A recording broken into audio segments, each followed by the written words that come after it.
आमचे नवनवीन व्हिडिओ पाहण्यासाठी व्हिडिओ खाली दिलेल्या सबस्क्राइब बटनवर क्लिक करा आणि हो, या घंटीला क्लिक करायला अजिबात विसरू नका. पण ऐकायला तयार नाही, संशय जात नाही. आणि कथा ऐकली, कथा संपली. जाता जाता शिवप्रभूनं कथाकाराची आज्ञा घेतली, येतो आम्ही. निघाले.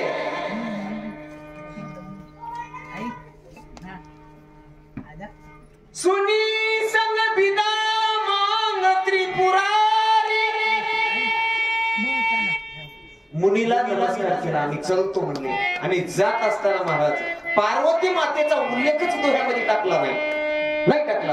कारण यांच्या मनात शंका होती आणि ज्याच्या मनात शंका आहे शंकेचं निरसन होत नसते. म्हणून सांगितलं यांनी कथाच ऐकली नाही, म्हणून कथेचा प्रसाद सुद्धा नाही आणि कथेचं फळही नाही. दोघ जण निघाले. जात असताना रामचंद्र प्रभूची लीला चालू होती. कोणती लीला? सीता रावणानं नेली आणि रामचंद्र प्रभू सीतेच्या शोधामध्ये फिरू लागले. जाता जाती दिली स्वतःची. आणि तोच दक्ष राजा असणारा हिमाचल पर्वताच्या रूपामध्ये अवताराला आला. सतीची आई ही मैना नावानं त्याची पत्नी झाली. दोघांना खूप मोठी तपश्चर्या केली आणि पार्वती मातेला सतीला प्रसन्न करून घेतलं. एक वर मागितला, आम्हाला एका मुलीची गरज आहे. आम्हाला मुलगी व्हावं असं वाटते. आम्हाला मुलगी व्हावं वाटते. हो, कोणती मुलगी पाहिजे? अशी मुलगी द्या जी जगत जननी म्हणून प्रसिद्ध झाली पाहिजे. महाराज तपश्चर्या फार मोठी आहे. तपानं काय मिळत नाही. तपाचे सामर्थ्य तपिंडला आमोप म्हणले. पण तपाचं सामर्थ्य आपल्यामध्ये असलं पाहिजे, साधन असलं पाहिजे, तप करण्याची तयारी असली पाहिजे. लग्नाला तयार व्हा. त्याच्या आधी एक अंधकासूर नावाचा दैत्य उगम पावला आणि त्यानं एका बाजूला मरण मागून घेतलं होतं की महादेवापासून जन्माला येणारा जो पुत्र होईल त्याच्या हाताने मी मेलं पाहिजे. म्हणून हे सगळं देवाने खटाटोप केला. त्यानं त्राही जगामध्ये करून टाकली होती. मग विनंती केली. शंकरजी महादेवजी तयार झाले लग्नाला. पार्वती माता इकडे तयार झाली आणि महाराज तयार झाल्याच्या नंतर आता सगळे जण महादेवांना सांगितलं. त्याला म्हणले लग्न करावं लागते. ते म्हणले ठीक आहे, काय हरकत नाही, तुम्ही म्हणायला म्हणून लग्न करू. मग लग्न करायला आता वराड लागते. ते म्हणले आपल्याजवळ काही व्यवस्था नाही. काय शंकराजवळ काहीच नाही. म्हणजे आपल्याजवळ काही व्यवस्था नाही. विष्णू भगवंतांना सांगितलं तुम्ही फक्त नवरदेव म्हणून तयार राहा, बाकी दोन्ही अंग मी उजितो. आता आलंय की तसंच काहीच नका, दोन्ही अंग आमच्याकडेच. ठीक आहे, काही हरकत नाही. मला तयारी सुरू झाली. महादेवजीला चला म्हणले लग्नाला जायचंय.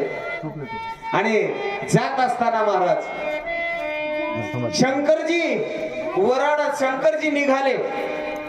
निघाल्यावर महाराज आता शंकरजीचं वराड हे देव सगळे निघाले आपापले तयार होऊन. आणि निघाल्याच्या नंतर शंकरजीने निरोप पाठविला नारदाच्या हातानं. म्हणजे आपलं काही लग्न करायची इच्छा नाही. म्हणले काय आमचे सोयरे नाहीत ना. म्हणले कोणते सोयरे? म्हणजे आमचे माणसं नाहीत. म्हणजे कोण माणसं? आमच्या त्या स्मशानामध्ये आमच्या सगळं राहणारे भूत खेत डंकिनी शंकिनी हे सगळे असल्याशिवाय आपण लग्नाला येणार नाही. अहो ते म्हणले हे लग्न आहे. त्या हिमाचल पर्वतानं फार मोठी तयारी केली आणि यायला घेऊन पटत जावं. नाही म्हणले ते असल्याशिवाय काही आपली तयारी नाही. ठीक आहे म्हणले काही हरकत नाही, घ्या बोलून. सगळे आले बा, डंकिनी शंकिनी हे सगळे आले. आल्याच्या नंतर महाराज सगळीकडे गोंधळ उडाला. शंकरजी नंदीवर बसले. नंदीवर पण नंदीवर बसले उरफाटे. लक्षपूर्वक ऐका, इकडं ऐका. उलटे बसले. म्हणजे उलटे कसे? शेपटीकड चेहरा केला आणि नंदीच्या शिंगाईकडे पाठ केली उरफाट. नारद मुनी पळतच आले. अगो शंकरजी हे काय केलं तुम्ही? काय झालं? उलट का बसले म्हणले नंदीवर. त्याने म्हणले नंदीवर उलट बसलो नाही, जगाला मी एक रीत सांगालो. कशी रीत आहे ऐका लक्षपूर्वक. फार म्हणजे मनोरंजनात्मक विषय. कशी रीत? सासरवाडीकडे पाहिलं की माणूस सासरवाडीच होते. सासरवाडीकडे पाहिलं की माणूस सासरवाडीचाच होते, म्हणून मी सासरवाडीकडे पाठ करावं. पहिला भाव, नाही नाही तसं करू नका, सरळ बसा. ते म्हणले मग राहू दे, आपल्याला लग्न आपल्याला पहिलंच करायचं नाही. तुम्ही म्हणल्या म्हणून हे सगळं अट्टहास केला. बरं ठीक आहे, सगळेजण तयार होऊन आले महाराज, सगळे तयार होऊन आले. नगराच्या जवळ आल्याबरोबर नाराजी आणखी पळत आले. म्हणजे एक काम करा, काय हे तुमची सेना जी आहे ना, इथं दरवाजालाच उभी करा. म्हणजे कोणती हे भूत खेळ वेताळ डंकिनी शंकिनी इथं दरवाजावरच राहू द्या. ते म्हणले का नाही, जरास मध्ये बसण्याची व्यवस्था कमी आहे. कारण सांगितलं. मग महादेवजीने सांगितलं, हे बघा सगळेजण तुम्ही इथंच थांबा, मी अवघ्या काही क्षणात परत येतो. ते म्हणले एका काही क्षणात येतो म्हणले तर बरं आहे, नाही तर तुम्ही तिकडच असाल तर आम्ही तुमच्या भागात येतो. ते म्हणले नाही नाही काळजी करू नका, मी येणार आहे. महाराज त्याला तिथं थांबविलं आणि शंकरजी मध्ये गेले. आता मध्ये गेल्यावर शंकरजीच्या ते गळ्यामध्ये साप, डोक्यावर चंद्र, तिसरा नेत्र, अंगावर चितेचं भस्म टाकलेलं. आता असा नवरदेव पाहिल्यावर वराड काय म्हणजे पहिल्यानं सुरू इंद्राचं प्रवेश झालं. ते सुगंधी ते हे लावणार काय आतरच्या मिशनी, आतर ते स्प्रे. मंडपामध्ये इंद्राचा प्रवेश झाल्याबरोबर सगळे लेकर पळत गेले. वा काय नवरदेव सुंदर आहे म्हणले. एक तर पटकन जाऊन पायात म्हणलं, दाजी राम राम म्हणला. ते म्हणला आता दाजी नवरा तुम्ही नवरदेव नका, एवढे सुंदर दिसाले. म्हणजे इंद्र किती सुंदर आहे. इंद्रासारखं सौंदर्य मला 33 कोटी देवामध्ये कोणाजवळ नाही. काय सुंदर नवरदेव. बाया म्हणल्या बाबा बाबा काय पार्वतीचं नशीब, एवढा सुंदर नवरदेव मिळाला. पण इंद्रानं सांगितलं मी नवरदेव नाही म्हणले. मग कोणा नवरदेवाचा नौकर हो. इंद्र कोण आहे? महादेवाचा नौकरच आहे की. सालावरला गडी लावलं लोकांनी डोकं. नौकर एवढा सुंदर आहे, नवरदेव किती सुंदर. तेवढ्यामध्ये विष्णू भगवंत आले आणि विष्णू भगवंत आल्याच्या नंतर बघितलं गेले महाराज, आबा हे नक्की नवरदेव आहे. बाया म्हणल्या हा आता मला कळालं, मी तुला म्हणलो की हे नव्हता हे होय. विचारलं जाऊन पोरायनं तुम्ही नवरदेव का? ते म्हणले आपण मी नवरदेव नाही. कोण हा? नवरदेवाचे मित्र हो म्हणजे. लावलंच लोकांना डोकं. मित्र एवढे चांगले, नवरदेव किती चांगला. ब्रह्मदेव आले, ब्रह्मदेवाकडे बघितलं, विचारलं तुम्ही कोण आहात? ते म्हणले आम्ही काय ना बाबा, आम्ही त्याच्या हाताखालचे नौकरच आहोत. ज्यावेळेस महादेवजीचं रूप बघितल्यावर मंडपात एकही थांबलं नाही. हो याच्या काय व्याघ्रांवर गुंडाळलेलं, अंगाला सर्प गुंडाळलेले, चितेची भस्म अंगावर टाकलेली, असे थांबा थांबा म्हणले, गडबड करू नका. सगळ्याला बसविलं, महादेवजीला सांगितलं तुम्ही जरा असं करू नका. ते म्हणजे आपल्याला पहिल्यांदा हे करायचंच नाही.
आणि ज्यावेळेस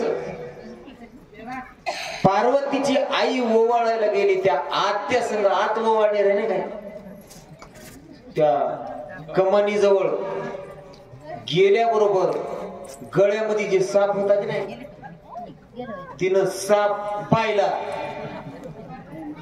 आणि त्या सापानं विष्णूचं गरुड बघलं. आता सापानं विष्णूचं गरुड बघलं, त्या सापाचं गरुडाचं कसं जमत नाही, त्यानं बघल्याबरोबर फणा काढला असा. अहो आत ओवाळणी कहाच्या आणि परात फेकली. आत ओवाळणी कहाच्या, साप दिसल्या एवढा फणा काढल्या. नारद मुनी पळत गेले आणि शंकराला म्हणले असं करू नका. ते म्हणले बघा पटलं तर करा, आपली तर पहिलीच इच्छा, तुम्ही म्हणल्या म्हणून आपल्याला काय करत आहे. बघलं नाही काय गेल्या युगात किती बेजारी झाली, म्हणजे किती दुःखाचा प्रसंग आपल्यावर आलता. सतीला अग्निकुंडामध्ये आहुती द्यावी लागली. आपली तर इच्छाच नाही, म्हणले तुम्ही म्हणाल्या म्हणून मी आलो. बर ठीक आहे, जरासं थांबा. ते म्हणले नारद म्हणे तुम्हाला कळना झाले, पहिल्या अवतारात तरी मला बायको सासू एवढी भाग्यवान मिळाली नाही, या वेळेस म्हणजे सासू फारच हुशार मिळाली. सासू एवढी हुशार आहे, तुम्हाला मिळणारी पत्नी किती हुशार असेल. काय हुशार आहे, तुमच्या सापाला या फणा बघून ताट टाकून अशुद्धतेचं लक्षण आहे म्हणले, ताट टाकून बाई पळून गेली. नाही म्हणले बाई हुशार आहे म्हणून गेली. कस काय आता हुशार आहे का, 2-3 हुशार सांगून सांगा म्हणले काय हुशारी आहे. नारद म्हणे तुम्हीच सांगा, मी तुमच्याकडूनच कबूल करून घेणार आहे. कशाला आलती सासूबाई तिची आत्या, आमच्या मंडळीची आत्याबाई, आणि सासू कशाला आलते, आत ओवाळणी करायला तिच्या संग म्हणून सासू आलती म्हणजे. बरं मग आत ओवाळणी करताना आधी काय करावं लागते, म्हणजे आधी कुकू लावावं लागते. मग सासू एवढी हुशार आहे म्हणले, तिला माहित आहे की आपल्या जावयाला पहिलाच मोठं कुकू आहे, तिसरा डोळा आहे, कुकू लावायचं काय करायचं. एकदा आम्ही कथेला गेलो असंच, आणि आखरीचा दिवस होता सामतेचा, बाया कुकू लावू लागले, हे कपाळ भरलं. एक आजी आली, आजी सारखी, आणि तिनं नाकाच्या शेंड्याला कुकू लावलं. मी म्हणलं माय तुला दिसलं गेलं म्हणून लावलं काय. नाही महाराज म्हणजे सगळीकडे बायानं कुकू लावलंय, जागा रिकामी दिसली तिथं लावलं. टिकलीवर त्या कुकावर कुकू कशी लावू महाराज. बरं हे एक भाव झाला. दुसरा भाव, अहो आरती ओवाळायला आलती, अहो माझी सासू एवढी हुशार आहे म्हणले, ज्याच्या डोक्यावर चंद्र आहे, चंद्राला आता कोणत्या आरतीने ओवाळता, चंद्राचाच पौर्णिमेच्या दिवशी एवढा प्रकाश पडते की त्या चंद्राला ओवाळायला एवढा प्रकाश पडते. आता आरती घेऊन बाया ओवाळण्या काय अर्थ आहे का त्याला, म्हणून माझी सासू हुशार आहे. अहो म्हणले पाय धुवायला आलती, अहो ते चुकीचं म्हणले तुमचं, जिनं पाहिलं माझ्या जटेमध्ये गंगा आहे, त्या गंग्याला पाण्यानं काय पाय धुवायचे, त्याच्या डोक जटत गंगा. बस म्हणले तुम्ही तुमची सासूबाई, आम्ही बोललेलं सगळं फेल झालं. म्हणले आता तुम्ही काही बोलू नका, जे आहे ते चांगलं आहे. आणि महाराज निघाले, सिंहासनावर आले, घेऊन या आणि बोलो चर्मन, आणि इथं हर हर हर शिदोरे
मधुकर आप्पा पटेल यांना विनंती करतो की गणरायाचं या ठिकाणी स्तवन करावं.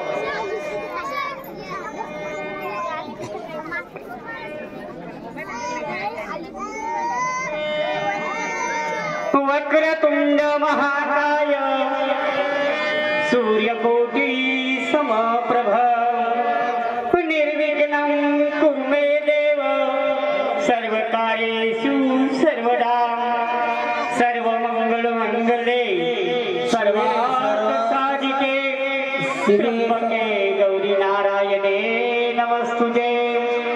सर्वांना अक्षता पोचलं असं गृहीत धरून आम्ही आता लग्नाला सुरुवात करीत आहोत. 5 मंगलाष्टक होणार आहे. 5 मंगलाष्टकाला पुरे होतील अशाकडे अक्षताची आपल्याकडे राहू द्या. शुभमंगलम सावधान स्वस्ति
विचार कृष्ण नवरा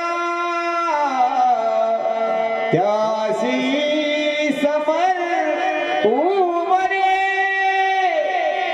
ज्येष्ठ बंधू रुक्मातया सपुसने कुर्या शुभ मंगल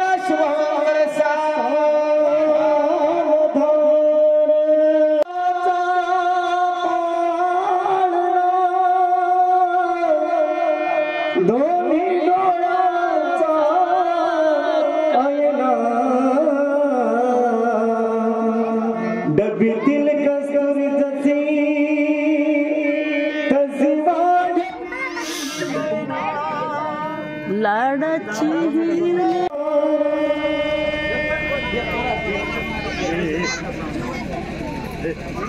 या ठिकाणी शिदोरीचा आपल्याला भरपूर शिदोरी आलेले आहे. भरपूर शिदोरीचा प्रसाद घेतल्याशिवाय कोणी जाऊ नये. त्यानंतर 5वं मंगलाष्टक या ठिकाणी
आरती 5 मंगलाष्टक होणार आहे.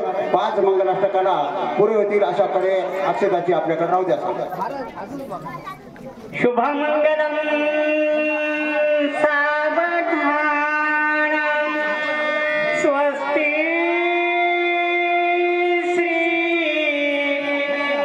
गणनायकं गजमुखं मोरेश्वरं सिद्धिदं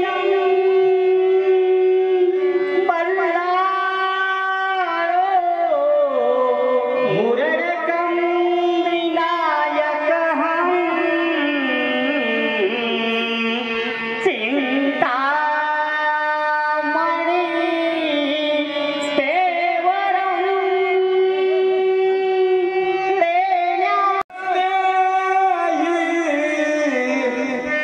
जनसोयरे बहुवळ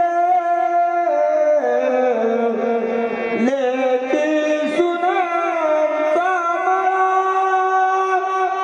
गरिबी दात करीती थात सगळा सर्वाहुनी चांगला देती आशिष हे वधूवरा पुऱ्यात शुभ मंगल सावधान राजा भीमक रुक्मिणी सनयनी चिंता करी ही कन्या सगुणवरा नृपवरा कोणास म्या देई जे आता एक विचार कृष्ण नवरा त्यासी समर उमरे ज्येष्ठ बंधू रुक्मातया सपुसने कुर्या शुभ मंगल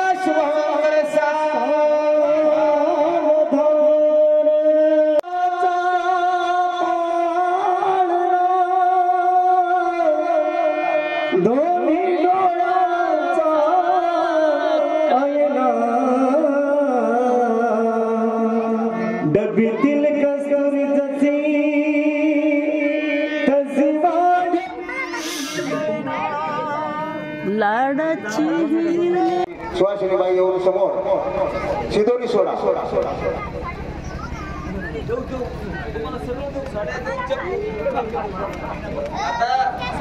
आता तुम्ही काय करा